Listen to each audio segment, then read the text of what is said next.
On the surface, Proposition 70 offers a fairly decent idea. It proposes that in 2024 the legislature would need a two-thirds vote in both the Assembly and Senate to determine how funds from the state's cap-and-trade program are spent. If the one-time two-thirds vote is required, it might force the legislature to come up with a spending plan for cap-and-trade revenues acceptable to the overwhelming majority of the legislature, the thinking goes. However, it is here that the merit of the proposal falls apart. It's just a one-time two-thirds, in 2024, for how revenues are spent that year. After that, a simple majority vote will be needed. If it sounds like the product of negotiations between state politicians, that's because it is. Proposition 70 was agreed to by Gov.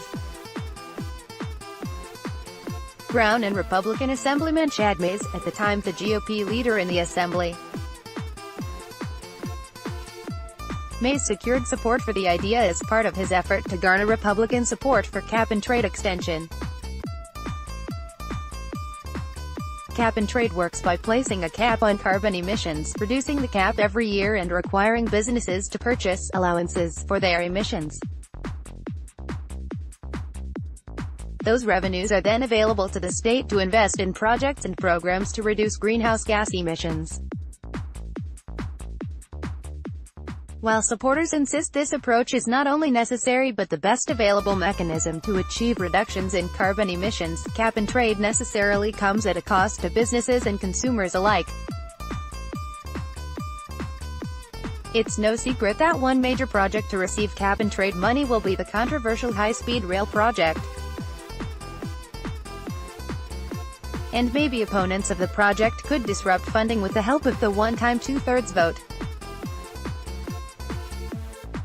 That's quite a roundabout way of derailing the money pit bullet train, and it's not even certain the one-time two-thirds requirement would come close to accomplishing even that goal. All things considered, we don't think voters need to be party to political games like this. This measure won't stop the bullet train, nor will it ensure anything in particular. If anything, it might just encourage more miscalculated negotiations like the one that produced this. Vote no on Proposition 70.